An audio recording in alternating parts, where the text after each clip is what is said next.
sampai duri yang menusuk tapak kaki, sesungguhnya itu adalah cara Allah ingin menghapuskan dosa-dosa. Ada orang-orang yang silap, salah dan berdosa, lalu Allah sayang kepadanya. Innallaha idza ahabba qauman ibtalahum. Kalau Allah sayang kepada kaum itu, Allah uji dia dengan penyakit, lalu Allah bersihkan dia hatta yamshi 'alal ardi makanan alaihi khati'ah, sampai dia berjalan di atas muka bumi tidak lagi ada dosanya walaupun sebesar debu, bersih sebersih-bersihnya. Tapi terkadang pandangan manusia berbeda dengan pandangan Allah Subhanahu wa ta'ala. Allah menguji manusia membuat derajatnya naik. Allah menguji manusia membuat dosanya hilang. Allah menguji manusia membuat dia sabar, dan ketika dia sabar Allah berikan balasan. Innama yuwaffas sabiruna ajrahum bighairi hisab. Balasannya tidak dapat dihitung oleh manusia. Tapi kemudian manusia memandang inilah orang yang terlaknat karena sering sakit, inilah orang yang terlaknat karena selalu banyak kesulitan, kesusahan dalam hidupnya. Padahal orang yang terlaknat adalah orang yang ketika diberikan nikmat, manusia menganggap, menyangka itu nikmat, padahal itu hanyalah azab yang tertunda. Apa kata Allah Subhanahu wa ta'ala? Sanastadrijuhum, kami berikan mereka istidraj min haitsu la ya'lamun, tanpa mereka sadari mereka sedang dipermainkan Allah Subhanahu wa ta'ala. Orang menyangka mereka adalah orang-orang yang diberi nikmat, padahal sesungguhnya dia sedang dipermainkan dengan azab tapi berbaju nikmat. Nabi menjelaskan ayat ini, innallaha la yumli lizalim. Allah Subhanahu wa ta'ala mengulur orang-orang yang zalim, yang aniaya. Diulur umurnya panjang, diulur rezekinya banyak, diulur keluarga anaknya sehat lengkap sempurna, tapi justru itu menjauhkan dia dari Allah Subhanahu wa ta'ala. Ada manusia ini perbuatannya jauh dari Allah, tapi istrinya dekat kepada Allah. Ada manusia ini keluarganya jauh dari Allah, tapi pekerjaannya dekat kepada Allah. Laknat adalah ketika tiga-tiga yang ada dalam diri manusia semuanya jauh dari Allah Subhanahu wa ta'ala. Tabbat syada Abi Lahab wa tabb. Abu Lahab dilaknat Allah. Apa yang pertama jauh dari Allah Subhanahu wa ta'ala? Ma aghna anhu maluhu. Hartanya yang banyak justru membuat dia semakin jauh dari Allah. Wa ma kasab. Usahanya, pekerjaannya, perbuatannya, aktivitasnya juga membuatnya jauh dari Allah. Wa mra'atuhu hammalatal hatab. Perempuan yang mendampingi dirinya juga membuat dia semakin jauh dari Allah Subhanahu wa ta'ala. Jangan sampai kita salah pandang. Karena salah berfikir, maka kita akan salah melihat, salah berbicara. Akhirnya kita akan su'uzan kepada Allah Subhanahu wa ta'ala. Di mana keadilan Allah? Mengapa orang yang tidak berbuat pahala, tidak pernah berbuat sedekah, tidak pernah melaksanakan salat, badannya sehat, umurnya panjang, rezekinya melimpah? Di mana keadilan Allah? Salah faham, salah fikir, salah pandang, salah bicara. Padahal sesungguhnya Allah Subhanahu wa ta'ala sedang berbuat seadil-adilnya. Ada orang-orang yang salah, diberikan Allah ujian sakit, lalu kemudian hapus dosanya, bersih dia menghadap Allah. Tapi ada orang-orang yang salah, karena dia tahu perbuatan itu salah, dia teruskan dalam kesalahannya. Mereka tidak kafir, mereka disebut dengan fasik. Yudhillu bihi katsira. Banyak orang yang disesatkan Allah. Wa yahdi bihi katsira. Banyak orang yang diberi hidayah oleh Allah. Siapa itu orang yang disesatkan Allah? Wa ma yudhillu bihi illa al-fasiqin. Yang disesatkan Allah adalah mereka yang fasik. Siapa itu orang fasik? Orang yang tahu bahwa perbuatan itu salah, dia lakukan kesalahan itu dengan penuh kesadaran. Dia sadar bahwa dia diperhatikan Allah, dia tahu bahwa dia lihat Allah, dia tahu bahwa bersamanya inna alaikum lahafizin, bersamamu ada malaikat-malaikat yang menjaga, kiraman, mulia, katibin, mencatat, ya'lamuna ma taf'alun. Mereka tahu apa yang kamu lakukan. Tapi dengan penuh kesadaran dia langgar aturan-aturan Allah. Mereka adalah orang-orang yang fasik. Mereka diazab Allah Subhanahu wa ta'ala di dunia, bukan dalam bentuk kemiskinan, bukan dalam bentuk kefakiran, bukan dalam bentuk penyakit, diazab dalam bentuk kenikmatan agar dia semakin jauh dari Allah Subhanahu wa taala. Innallaha la yumli lizalim. Allah Subhanahu wa taala mengulur orang-orang yang zalim itu, diulur umurnya, dipanjangkan umurnya, dilimpahkan rezekinya, disehatkan anak-anaknya supaya semakin jauh dari Allah Subhanahu wa taala. Hatta idza akhadhahu lam yuflithu, sehingga ketika Allah menjatuhkan azabnya ke neraka jahanam nanti, maka tidak ada lagi yang tersisa dari dirinya kecuali hanya layak menerima azab Allah Subhanahu wa taala. Innallaha la yazlimu mithqala dzarrah. Allah tidak pernah berbuat zalim aniaya walaupun sebesar biji sawi, sebesar ujung rambut, sebesar ujung tombak, sebesar mata kail pancing, sebesar butiran debu, sebesar tapak kaki semut yang hitam di atas batu yang hitam di tengah malam yang kelam. Tidak pernah Allah Subhanahu wa taala zalim dan aniaya. Lalu kenapa manusia itu masuk neraka? Karena perbuatannya sendiri, karena tindak tanduk dan tingkah lakunya. Karena Allah sudah memberikan dia ala fil jasadi mudghah. Ketahuilah di dalam jasadmu itu ada segumpal. Idza salahat salahal jasadu kulluh. Kalau yang dalam hati segumpal daging itu baik, maka baiklah seluruh jasadmu dari ujung rambut sampai ke ujung kaki. Wa idza fasadat, tapi kalau segumpal itu rusak, fasadal jasadu kulluh, maka rusaklah seluruhnya dari ujung kaki sampai ke ujung rambut. Ala wahyal qalb, sesungguhnya yang segumpal itu adalah hati. Wa nafsi wa ma sawwaha, demi jiwa manusia dan penciptaannya. Fa alhamaha fujuraha, Allah berikan jalan fujur, jahat, buruk, hitam, bengkok. Wa taqwaha, Allah berikan jalan yang lurus, baik, saleh. Maka kemudian tinggal manusia memilih. Manusia memilih. Qad aflaha man zakkaha, beruntunglah orang yang mensucikan hatinya, lalu dia memilih jalan yang diberikan Allah Subhanahu wa taala. Wa qad khaba man dassaha, rugi sia-sialah orang yang mengotori jiwanya, lalu dia mengotori dirinya, lalu kemudian dia kembali kepada Allah dengan pakaian dosa, lalu kemudian dia heran sendiri melihat dirinya di hadapan Allah. Ya Rabb, ma li hadzal kitab, mengapa buku catatan dosa amal perbuatan saya ini la yughadiru saghiratan, semua yang kecil-kecil, wala kabiratan, semua yang besar-besar, illa ahsaha, semua tercatat tertulis dalam buku yang nyata. Allah Subhanahu wa taala berkata padanya saat itu, Iqra, bacalah. Di dunia kita diperintahkan membaca Al-Quran bersama para kiai, guru, abaib, alim ulama. Kita diperintahkan membaca kitab-kitab. Tapi saat itu kita diperintahkan Iqra kitabak, baca buku catatan amalmu. Kafa bi nafsika al-yawma 'alaika hasiba, cukuplah itu sebagai alat untuk menghitung segala perbuatanmu. Tapi saat itu apa daya, apa yang dapat dilakukan manusia? Penyesalan tak lagi bermakna. Saat itu dia hanya dapat mengutuk dirinya.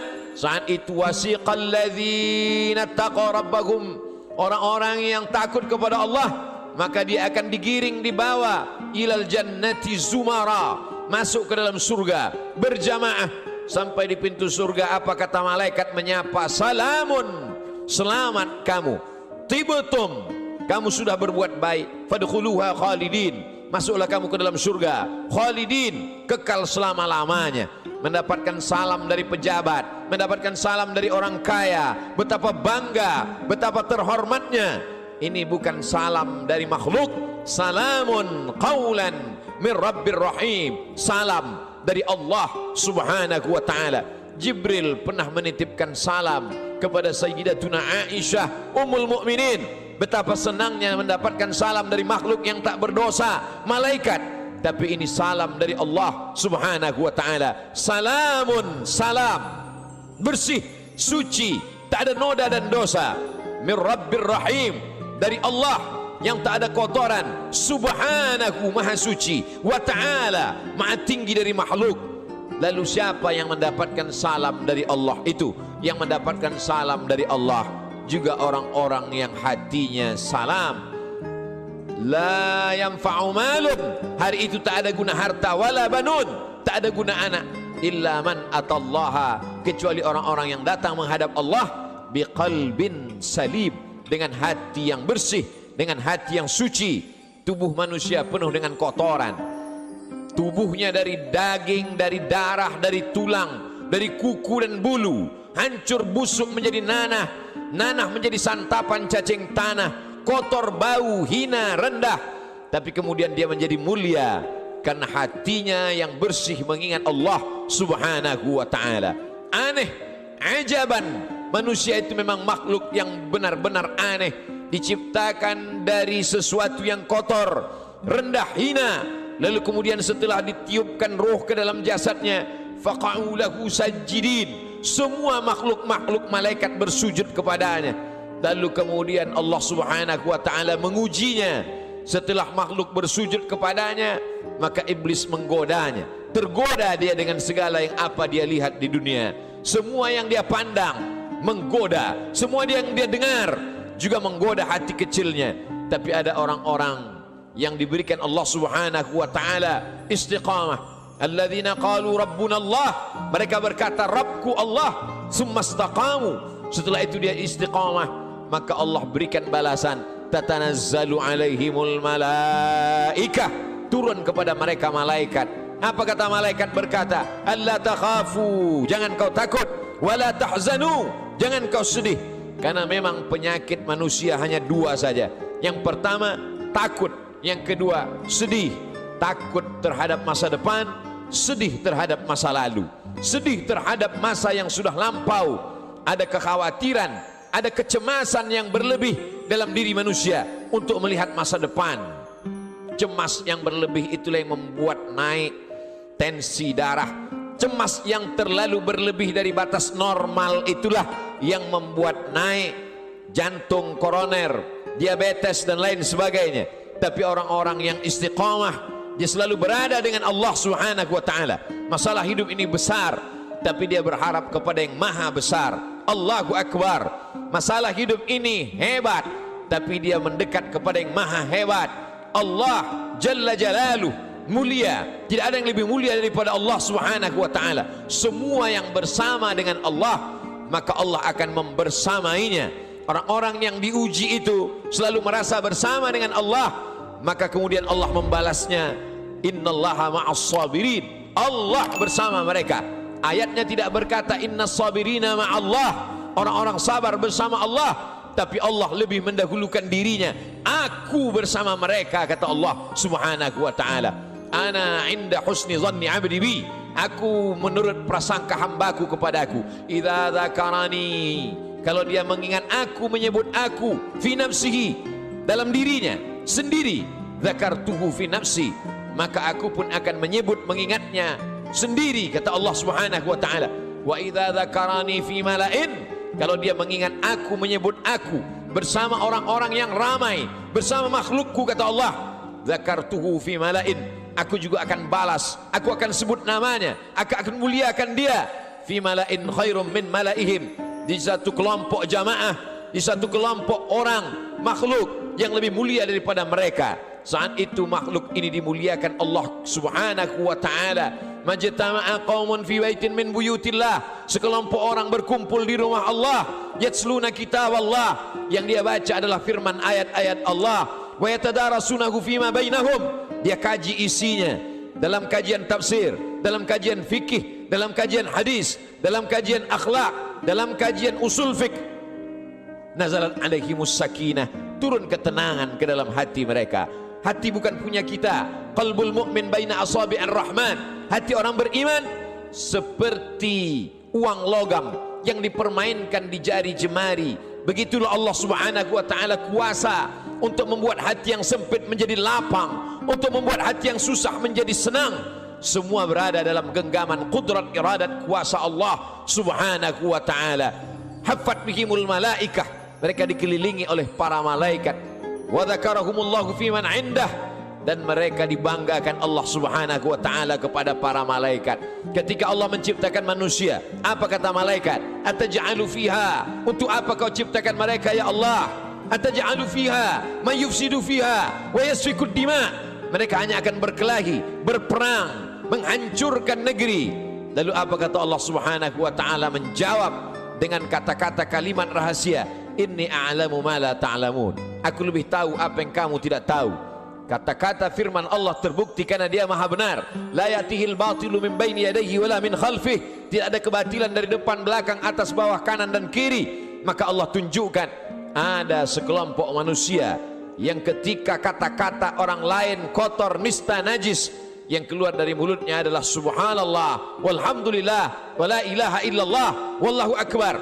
Ada sekelompok manusia ketika hati manusia mencaci maki, mengutuk Allah, mengutuk nasib, mengatakan tidak adil takdir Allah, tapi ada manusia yang ridha menerima ketetapan Allah subhanahu wa ta'ala. Orang-orang yang ridha, orang-orang yang istiqamah, maka Allah balas mereka, alla takhafu, tidak lagi ada rasa takut dalam hatinya, wala tahzanu, maka kosong hatinya dari sedih.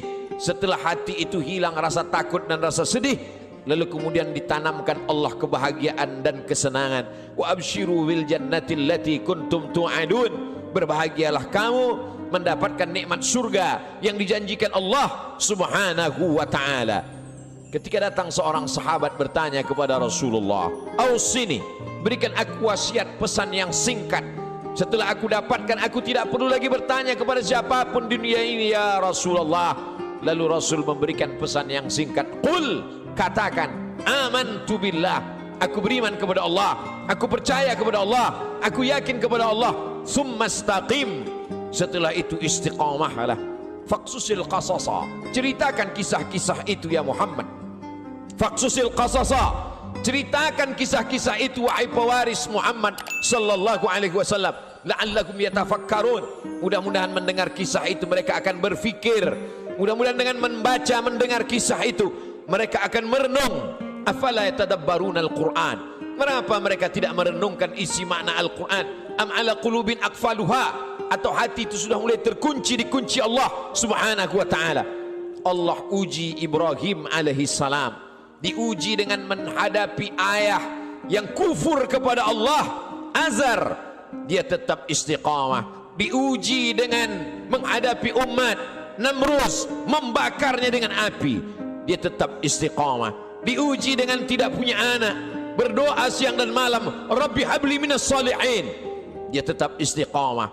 Setelah anak lahir diuji lagi, Allah minta anak itu dikurbankan, dia tetap juga istiqamah. Ujian datang silih berganti. Itu juga yang terjadi pada Musa alaihi salam, dibesarkan di istana Fir'aun, lengkap dengan segala kenikmatan dan kemewahannya. Mudah sekali cara Allah mengeluarkan Musa dari istana Fir'aun. Dia lihat ada dua orang yang sedang berkelahi, fawakazahu Musa, Musa memisahnya, tapi dua orang ini tidak juga mau terpisah. Musa memukulnya. Saat itu takdir berkata orang itu mesti mati, dan kebetulan yang mati itu adalah bagian dari komunitas Fir'aun. Nabi Musa takut. Sebenarnya itu hanya skenario cara Allah agar Musa keluar dari istana Fir'aun. Lalu kemudian saat itu tidak ada tempat dia bergantung. Selama ini dia bergantung kepada Asia, selama ini dia bergantung kepada makhluk, selama ini dia bergantung kepada ciptaan Allah. Allah lepaskan manusia dari segala ikatan agar hati itu hanya bergantung kepada Allah subhanahu wa ta'ala.